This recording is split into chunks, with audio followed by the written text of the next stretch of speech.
우리 한번 따라합시다. 하나님 나를 사랑하십니다. 하나님 나와 함께 하십니다. 하나님 나의 기도에 응답하십니다. 여러분 아멘입니까?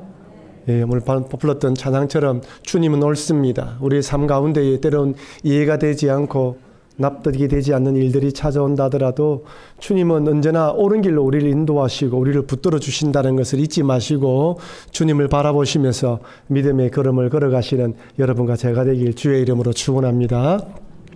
우리는 직분자 선거를 앞두고 어떤 직분자, 어떤 일꾼을 선출할 것인가의 말씀을 살펴보고 있습니다. 그런데 이것은 직분자에게 해당되는 말씀이 아니라 사실은 모든 그리스도인들에게 해당되는 말씀입니다. 우리 그리스도인들이 이에 준하는 이런 성도, 이런 일꾼이 되어야 되는 것이죠. 하나님 원하시는 이 정도의 수준까지 사실은 올라가라는 것입니다. 지난주 말씀을 통해 예루살렘 교회에 구절에 유일한 어려움이 발생했을 때 성령과 지혜와 그리고 칭찬받는 집사 7명을 성출하고 난 뒤에 교회가 더 포항해졌습니다. 여러분, 교회는 문제가 없는 곳이 아닙니다. 교회는 다양한 문제들이 존재합니다. 생각지도 않는 일들이 일어날 수도 있고요. 어떻게 저런 일이 일어날 수 있을까 하는 일들도 일어날 수가 있습니다. 왜? 우리들은 죄인이라고 고백한 사람들이 모인 곳이기 때문에 완전하지 않다. 중요한 것은 어떻게 문제를 잘 극복해 나느냐가 중요하다는 것을 말씀드렸습니다. 오늘은 거레대 교회에서 장로를 선출할 때 어떤 기준으로 선출했는지 살펴보면서 은혜를 나누려고 합니다. 오늘 우리가 살펴볼 거레대 섬은 그리스의 남동 지중해의 위치에 있으며 현재 칸디아라는 이름으로 불려지고 있답니다. 지도 한번 보실까요? 이것은 사도 바울의 2차 전도 여행 사진인데요. 여러분, 거레대 섬이 보이죠?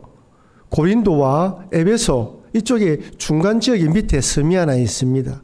이 섬의 크기가 동서로 260km이고 남북이 20에서 60km이며 산도 많고 골짜기도 비옥해서 그 당시 100개의 성읍이 있었다고 합니다. 그러니까 우리가 보기에 작은 성읍이다라고 생각하지만 사람들이 많이 살고 있었던 것이죠.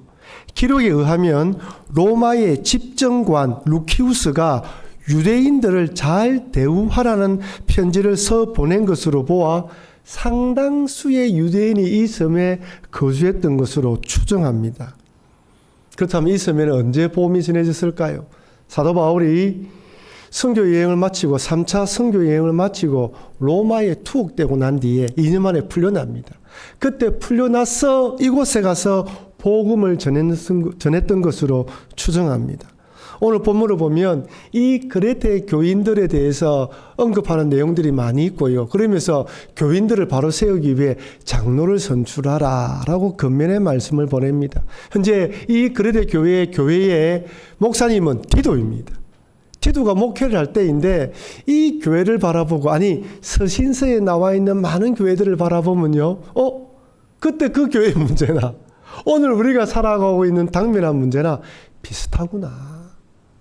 그러니까 이 지역에 세워진 교회의 어려움들이나 저 지역에 세워진 교회의 어려움들이 비슷하고 오늘 우리가 당하고 있는 어려움들과 비슷하다는 것을 알 수가 있습니다. 그래서 그때 세워진 교회들에게 건면했던 말씀들을 잘 가슴에 새겨들면 오늘 우리가 살아갈 때 어떻게 신앙생활을 해야 되는지 도전을 받을 수 있는 것이죠. 여러분, 거레대 교회의 교인들도 예수를 믿었지만 예수를 믿는 것도 쉽지가 않지만 예수를 믿고 그 믿음으로 살아가는 것도 어렵습니다.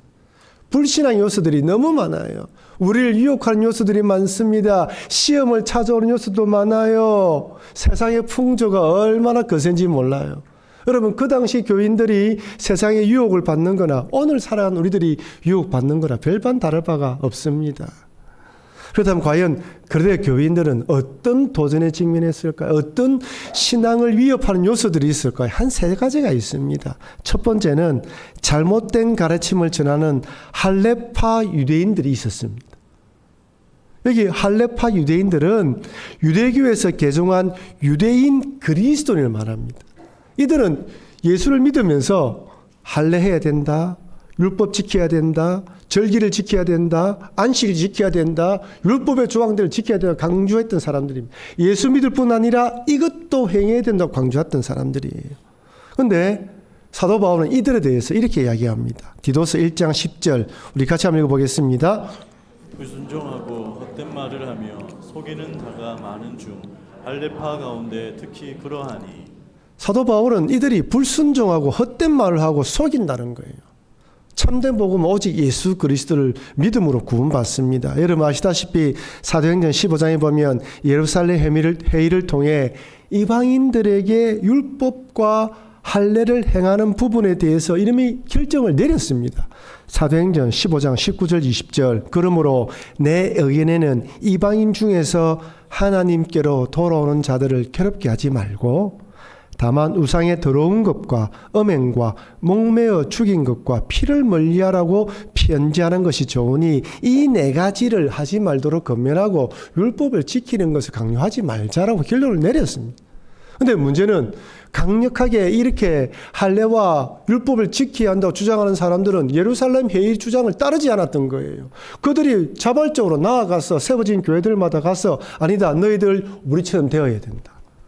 우리처럼 되어야 된다고 강조했던 것입니다. 여러분 우리는 고신교단에 소속되어 있습니다. 고신노회가 있고 시차례가 있고 우리 당회가 있습니다. 우리는 고신이라는 법과 헌법 안에서 우리는 신앙생활을 합니다. 우리가 정해진 법 안에서 따라 살아가는 것이죠. 정해진 질서가 있습니다. 그런데 이 할례파들은 예루살렘 교회 회의의 결정을 따르지 않고 자기 마음대로 가서 사람들에게 이렇게 믿어야 된다고 강조했던 거예요. 여러분 그 당시 지금처럼 질서가 있었던 것이 아니지 않습니까? 조직이 단단한 것이 아니었습니다. 그러니 성도들이 헷갈리는 거예요. 유대인이고 예수 믿는 사람들이고 뭔가 이성직해버리니까 따랐던 것입니다. 하지만 불순종하는 자들입니다. 헛된 말을 하고 속이는 자들입니다. 지금도 얼마든지 그럴 수가 있어요. 여러분 제가 할례파를 보면서 우리는 유교 문화에 익숙하지 않습니까? 유교 문화에 익숙하기 때문에 예수 믿고도 유교식의 그 문화를 벗어나지 못하는 경우가 많이 있어요. 그래서 예수 믿고 난 뒤에 우리 제사 문제 얼마나 갈등을 많이 합니까? 단번에 끊어버리기도 하지만 그렇지 못한 분도 있습니다. 아울러 또한 추도 예배 같은 경우 여러분 추도 예배 드릴 때 설날이나 명절 때 음식할 필요가 없어요. 음식은 우리 먹기 위해서 하는 것이잖아요. 상을 차릴 필요가 없습니다. 그냥 없이 우리끼리 예배 드리고 하는 게 감사하면 됩니다. 그렇다고 조상을 무시하는 것이 아닙니다. 기려야 되지요. 하지만 뭐 가위를 깎아야 된다 그런 건 없습니다. 쉽게 말하면 지금 할례파가 그 이야기했던 것처럼 유교 믿는 사람들이 이렇게 된다는 것처럼 없어도 된다는 것이죠. 이해되시죠? 두 번째로 이단입니다. 이단, 거짓 가르침이죠. 디도서 1장 14절 우리 같이 한번 읽어보겠습니다. 유대인의 허탈한 이야기와 진리를 배반하는 사람들의 명령을 따르지 않게 하려 함이라. 여기 허탈한이라 번역된 헬라어 뜻은 꾸며낸 이야기, 허구입니다. 허구. 그 당시 헬라와 유대교 신화적인 이야기를 예수님의 십자가 사건과 덧붙여서 이상하게 말을 만들었어요.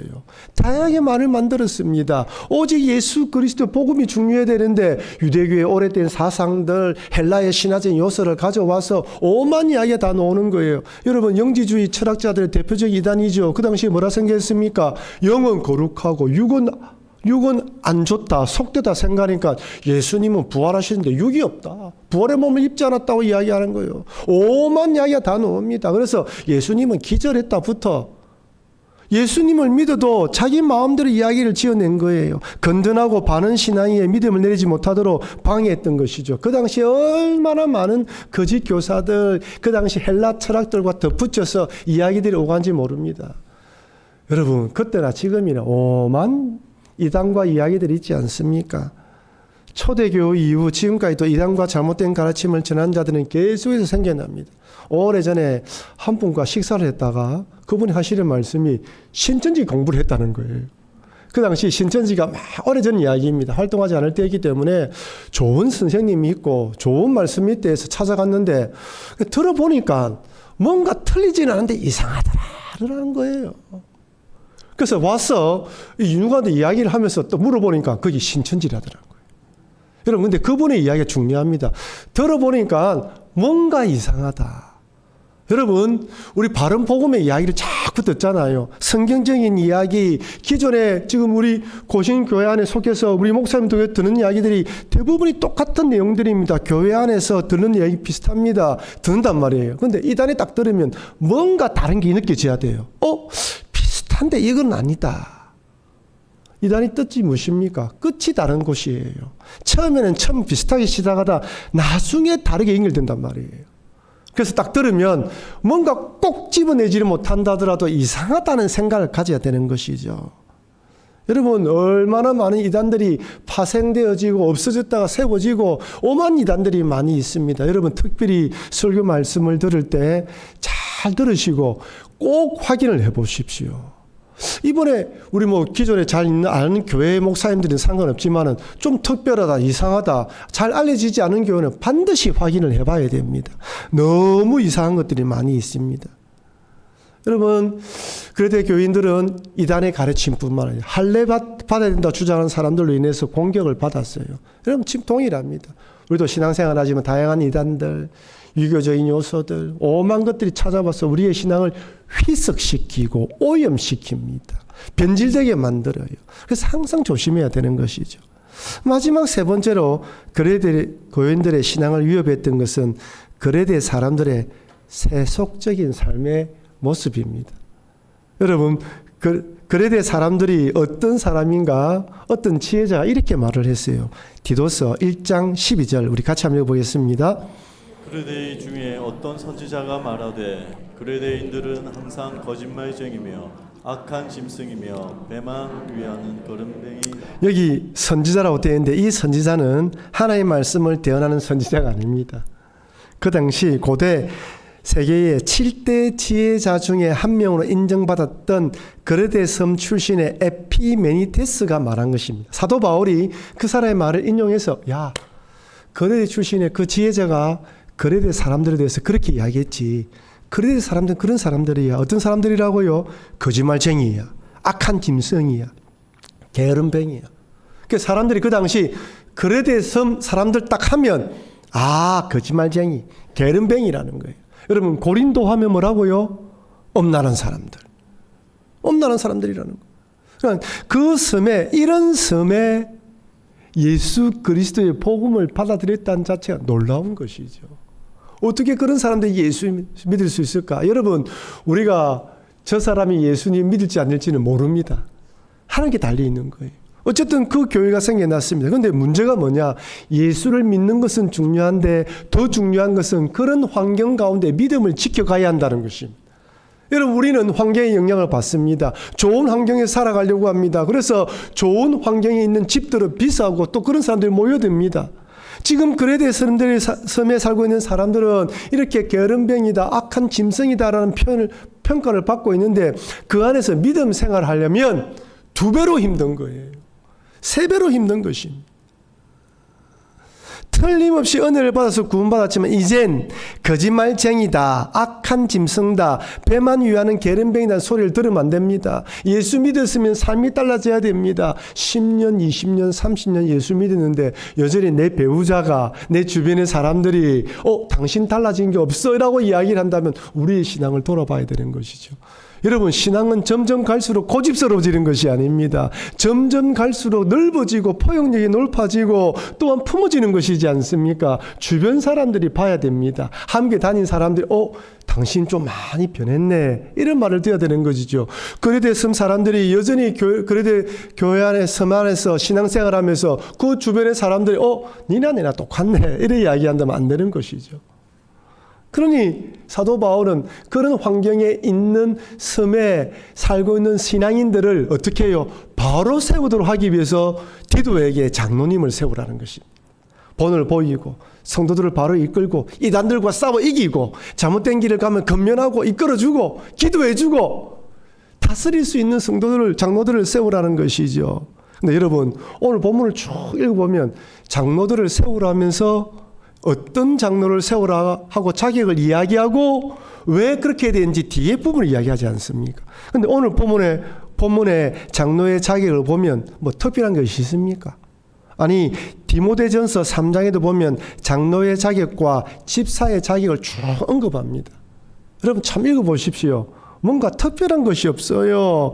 우리가 지난주 살펴봤듯이 성령과 지혜가 충만하고 칭찬받는 7 일꾼을 세웠는데 그 7 일꾼을 바라볼 때 뭔가 대단한 것처럼 보여요.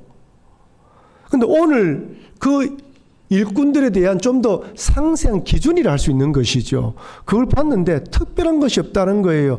책망받지 않고 가정을 잘 돌보고 사람들에게 덕을 세우고 이런저런 하지 말 것과 해야 될 것, 누가 봐도 그리스도인이라면 이 정도 삶을 살아야 된다. 그리스도인이라면 여기 목표를 두고 내 삶이 변화되어야 된다라고 말할 정도의 기준입니다. 만약 여기에다가 베드로처럼 지나가는데 베드로의 그림자가 지나니까 병이 나았다더라. 아니면 사도 바울처럼 사도 바울의 손수건만 가져가서 얹었더만 병이 나았다더라. 이런 능력을 언급했다면 우리 중에서 직분자가 될 사람, 목사가 될 사람 아무도 없습니다.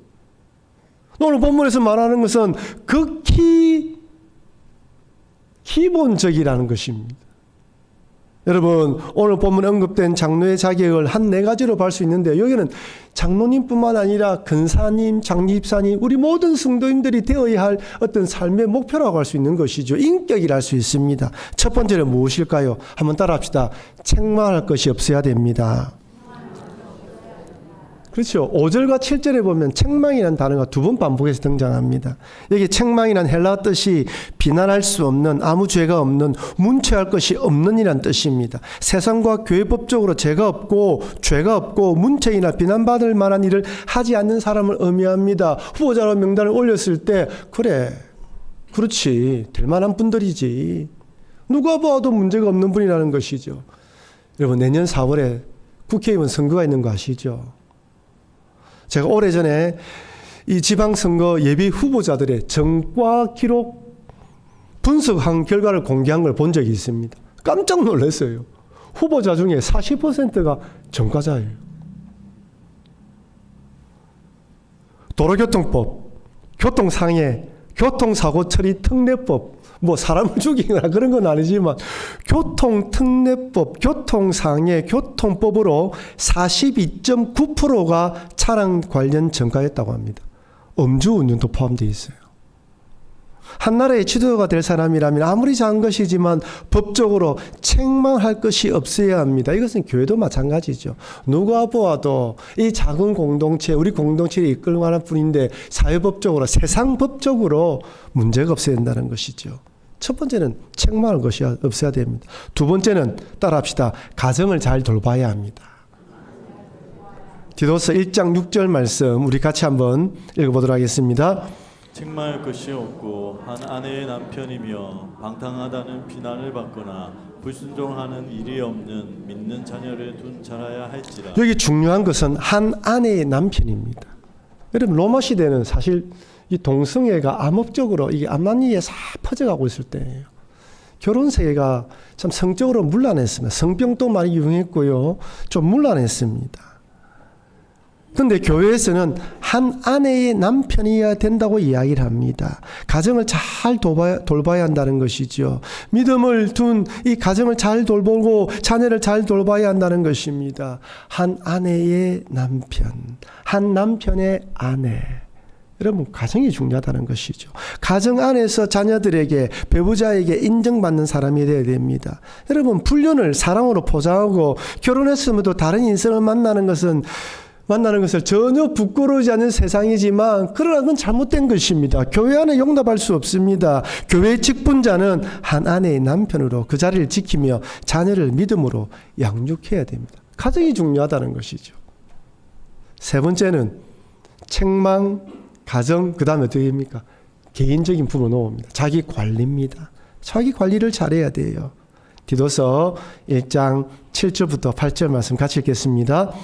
감독은 하나님의 청지기로서 책망할 것이 없고 제 고집대로 하지 아니하며 급히 분내지 아니하며 술을 즐기지 아니하며 구타하지 아니하며 더러운 이득을 탐하지 아니하며 오직 나그네를 대접하며 선행을 좋아하며 신중하며 어려우며 거룩하며 절제하며.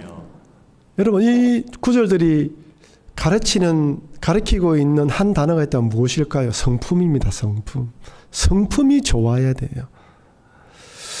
여기 장로하고 7절에서는 감독이라고 되어 있는데요. 마치 장로와 감독이 다른 것처럼 생각되지만 그렇지 않습니다. 장로는 직분을 언급한 것이고 감독은 장로의 역할, 감독하는 역할, 뭔가 통치한다는 것보다는 다스리고 섬긴다는 의미로서 이 역할을 이야기하고 있습니다. 그래서 지금은 장로라는 말로 통일합니다. 목양하는 자가 장로라는 것이죠. 이렇게 장로가 성도를 돌보며 교회를 섬기기 위해서는 하지 말아야 할 것과 해야 할 덕목을 갖춰야 된다는 것이죠. 먼저 하지 말아야 할 것은 고집대로 하지 않고 급히 뽐내지 말아야 합니다. 여러분, 사람들이 불어내는 이유가 무엇입니까? 내 고집대로, 내 뜻대로 하고 싶어서 그런 거예요. 모든 이유가 거기 있습니다. 그럼 특히 우리나라는 이 토론의 문화가 익숙하지 않지 않습니까? 제가 외국에 살다 보니까요, 외국 사람들 이야기하면 1차적으로 생김새가 달라요. 그러니까 만나서 이야기해보면, 아, 저와 나 다르다. 아예 딱 그 생각이 딱 매개 있어요. 교회를 섬겨도 학교에서 뭐 회의를 해도 아예 달라요. 우리는 동양인 학생 관점에서, 저는 백인, 섬사람 관점에서. 그러니까 교수가 딱 이야기를 들어보면, 그래, 이런 관점에서 받아들일 수 있다. 관점이 다르다는 걸 서로 다 받아들입니다. 그리고 그것에 비난을 하지 않아요. 우리 한국 사람들이 모여 살면서 다 비슷하다고 생각하지만 다 다릅니다. 다 달라요. 내 고집대로 하지 않아야 됩니다. 그 다음에 구타하지 않아야 된다. 이것도 시대의 상황이죠. 그 당시 가부장제 제도입니다. 종들이 있었죠. 매질이 허락돼 있었어요. 그러니까 남자가 얼마든지 자기 분위기여서 구타할 수 있는데 그 범위를 넘어서는 정도가 어디냐는 것이죠. 하지 말아야 된다는 것입니다. 자신의 사리사욕을 위해 사람과 교회를 이용하면 안 됩니다. 여러분, 교회 안에서는 어떤 금전거래도 허락되어 있지 않습니다. 돈을 빌리려고 하지도 마시고 빌려달라고 하지도 마십시오. 빌려주려고도 하지 마십시오. 누가 빌려달라고 하면 그냥 주십시오. 줘야 한다면. 저는 누구에게 목회자는 이야기라면 목회윤리로 안 됩니다. 여러분, 교회 안에 다단계 때문에 얼마나 어려운 교회가 많은지 이야기 많이 들었죠. 이런저런 다단계 때문에 이거 해달라 저거 해달라 하주다가 한꺼번에 어려움 당하면서 교회가 어려워진 빠집니다. 교회는 사업장이 아닙니다. 이권이 개입되기 시작하면요, 모든 문제가 어려워집니다. 어떤 것에도 이권을 관여하면 안 됩니다. 그 다음으로 나그네를 대접하며 선행을 좋아하며 신중하며 어려우며 거룩하며 절제한다. 대접, 선행, 신중함, 어려움, 거룩, 절제. 여러분, 이건 장로님들에게만 해당되는 것이 아닙니다. 목사님들에게만 해당되는 것이 아닙니다. 모든 성도들이 하나님, 나도 이런 사람이 되게 하여 주십시오라는 기도 제목으로 삼아야 될 내용들입니다. 마지막 네 번째로 바른 신앙으로 무장하여 잘 가르칠 수 있어야 됩니다. 우리 디도서 1장 9절 말씀을 같이 읽어보겠습니다. 믿은 말씀의 가르침을 그대로 지켜야 하리니 이는 능히 바른 교훈으로 겸면하고 거슬러 말하는 자들을 책망하게 하려 함이라. 하나님, 여러분, 그 당시는 참 신학교가 있는 것도 아니고 여러 가지 어려웠지 않습니까? 이단들이 들어올 때 그것을 잘 건면하고 또한 바른 진리로 가르치는 일이 필요했습니다. 신앙적 소양이 있어야 되는 것이죠. 사실 오늘날에는 우리 모든 성도들의 신앙적 소양이 많이 높아졌습니다. 여러분이 장로님이나 권사님이나 장립사님이 되면 평신도 신학원에서 한 학기 공부를 받아야 됩니다. 한 3개월 동안 화요일, 목요일 밤마다 가서 목사님들을 통하여서 여러 공부를 들어야 됩니다. 최소한의 내가 가지고 있는 신앙적인 그런 양식뿐만 아니라 어떤 부분에 이건 이단이다, 이건 잘못되었다, 건면할 수 있는 지식 정도는 가지고 있어야 되는 것이죠. 특별히 우리는 바른 개혁주의 신학 위에서 신앙생활을 합니다. 그런 부분들 속에서 가르칠 수 있는 능력이 있어야 된다는 것이죠. 사도 바울은 디도에게 한 4가지 정도의 기준을 제시하면서 이런 분들이 장로로 선출될 수 있도록 뽑아라 라고 권면합니다. 우리 모든 성도님들 이 부분을 읽으면서 이 부분이 아까 서로에서 말씀드렸다시피 특별한 것이 아니라 모든 성도가 갖춰야 되는 것입니다. 가장 중요한 건 덕이라는 것이죠. 아마 여러분들도 전라북도 김제시의 금산교회 조덕삼 장로님에 대해서 들어보았을 것입니다. 사진 한번 보시겠습니다. 여러분, 금산교회는 앞에 금산교회가 있고 뒤에 또 교회가 있지요. 앞에 있는 금산교회가 처음에 세워진 교회이고 뒤에는 새로 재건축한 새로 만든 교회이겠죠. 금산교회는 기역자 교회로 유명합니다. 이렇게 기역자로 딱 되어 있는데요. 중심에 강대상이 있으면 이쪽은 여자, 이쪽은 남자. 옛날에 남자 여자 나눴지 않습니까? 그런 교회로 유명합니다. 금산교회는 1905년 데이트 선교사의 복음을 받아들이면서 그 당시 그 일대 부호였던 지주였던 조덕삼이라는 사람이 복음을 받아들이면서 자기 집에서 교회를 개척했어요. 그런데 그때 그의 집에는 어릴 때 고아가 된 이자익이라는 머슴이며 마부가 있었다고 합니다. 그러니까 이 조덕삼 씨가 예수를 믿으면서 너도 예수 믿어. 같이 교회를 다니기 시작한 거예요. 그러면서 교인들이 늘어나고 집사를 세울 때 이 두 명이 동시에 집사가 되었습니다. 뭐 조덕삼 집사님 입장에서는 아니 머슴인데 나와 같이 집사가 돼? 내가 먼저 돼야지 이렇게 생각할 수 있는데 그렇게 하지 않았습니다. 그리고 교회가 더 부흥되면서 이제 장로님이 두 명이 아닌 한 명을 선출해야 되는 그때가 되었다고 합니다. 후보자는 두 명입니다.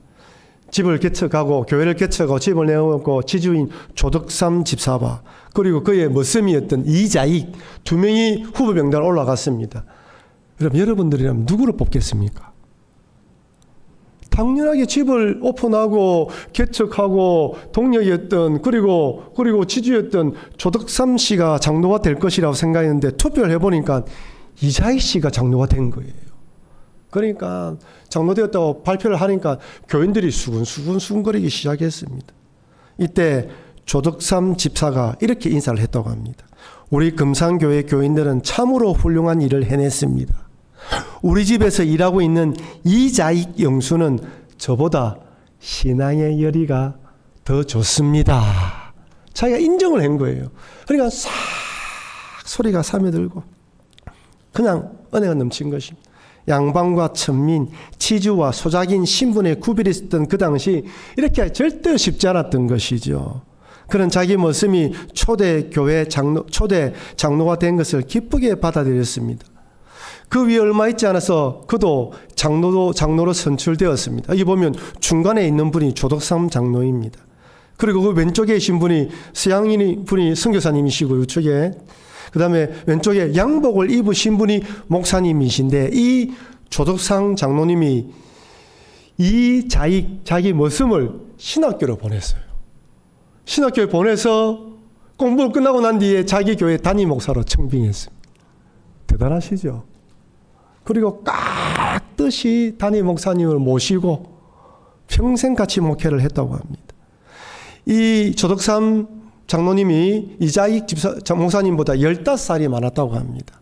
결국 조덕삼 장로님은 돌아가셨고 그 장례를 집례하면서 이자익 목사님이 이렇게 울면서 이야기를 했다고 합니다. 하나님, 6살에 고아된 떠돌이를 받아주어 예수 믿게 하고 장로로 세워 신학 공부시켜 목사 되게 하신 장로님, 내가 이런 장로님을 다시 배울 수 있겠습니까? 라고 눈물을 흘렸다고 합니다. 머슴을 신학교 보내어 공부시킬 뿐 아니라 담임 목사로 청빙한 조덕삼 장로님은 하나님을 경외하며 충성스러운 믿음의 사람이 어떤 사람인지 본을 보여주셨습니다. 교회는 이런 분들이 목사가 되고 장로가 되고 장입사가 되고 근사가 된다면 그 교회는 참으로 행복한 교회가 될 것입니다. 제가 보니까요, 제가 2016년도 10월 셋째 주에 교회 담임 목사로 부임했습니다. 오늘이 만 7년째가 되는 날입니다. 돌아보면서 참 전도사, 강도사, 부목사였던 저를 담임 목사로 참 인정해 주시고 깍듯하게 말씀을 들어주시고 해주신 분이 너무 많이 있습니다. 이런 가운데 우리 교회는 또 직분자를 선출하여 앞으로 또 복된 교회로 세워져 갈 것입니다. 중요한 것은 우리 중에 완벽한 자가 누가 있겠습니까?